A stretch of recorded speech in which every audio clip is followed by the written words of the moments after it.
इस वीडियो में हम बात करने वाले हैं आईपीसी के सेक्शन 218 के बारे में। ये सेक्शन हमें बताता है कि अगर कोई पब्लिक ऑफिसर किसी प्रॉपर्टी को कुर्क होने से बचाता है या फिर किसी ऐसे व्यक्ति को बचाने की कोशिश करता है जिसने कि कोई अपराध किया हो, इस तरह की प्रॉपर्टी को बचाने के लिए या ऐसे व्यक्ति को सजा से बचाने के लिए झूठे डॉक्यूमेंट को तैयार करता है या फिर झूठे डॉक्यूमेंट को पास करता है, ये जानते हुए कि वो डॉक्यूमेंट फॉर्ज है और उसकी इंटेंशन ये होती है कि वो अपनी जान पहचान के व्यक्ति को सजा से बचा सके या किसी प्रॉपर्टी को कुर्क होने से बचा सके। आइए बात करते हैं इसकी डेफिनेशन के बारे में।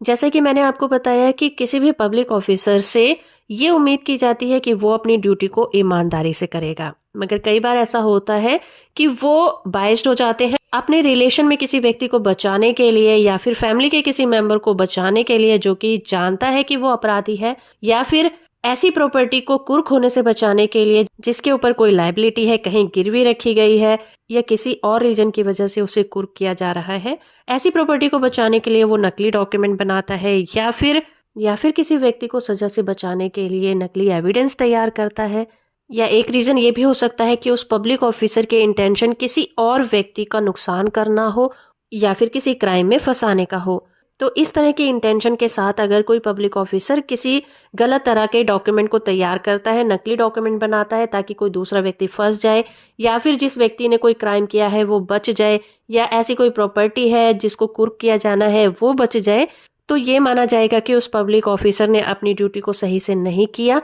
तो ये माना जाएगा कि उसने आईपीसी के सेक्शन 218 का क्राइम किया है और उसे आईपीसी के सेक्शन 218 के तहत सजा भी दी जाएगी। आइए अब इसकी पनिशमेंट की बात करते हैं। अब इस सेक्शन में ये भी प्रोविजन है कि जो डॉक्यूमेंट नकली बनाए गए थे, चाहे वो कोर्ट में पेश किए गए हों या फिर ना किए गए हों, सिर्फ नकली डॉक्यूमेंट बनाए गए थे इस बेसिस पर ही उस व्यक्ति को सजा दी जा सकेगी। तो इसमें जो सजा का प्रोविजन किया गया है वो 3 साल की सजा रखी गई है। साथ में इसमें जुर्माना लगाया जाता है या फिर जुर्माना और जेल दोनों हो सकती है। ये एक नॉन कॉग्निजेबल ऑफेंस है, इसलिए ये बेलेबल भी है और इसे फर्स्ट ग्रेड मजिस्ट्रेट की कोर्ट में सुना जाता है। अगर हम इसके केस लॉ की बात करें तो मौलूद अहमद के केस में सुप्रीम कोर्ट ने ये आदेश दिया था कि अगर कोई पुलिस ऑफिसर अपनी डायरी में गलत एंट्री करता है और किसी मुजरिम को सजा से बचाने के लिए अपने डॉक्यूमेंट में फेरबदल करता है, तो बाद में पता चलने पर अगर उसे ड्यूटी से बर्खास्त भी कर दिया जाए तो इतना काफ़ी नहीं होगा, उसे कानून के द्वारा भी सजा दी जाएगी। तो ये था आईपीसी का सेक्शन 218। आई होप कि ये वीडियो आपको पसंद आई होगी। वीडियो इन्फॉर्मेटिव है तो आप इसे लाइक, शेयर और चैनल को सब्सक्राइब करना बिल्कुल मत भूलिएगा।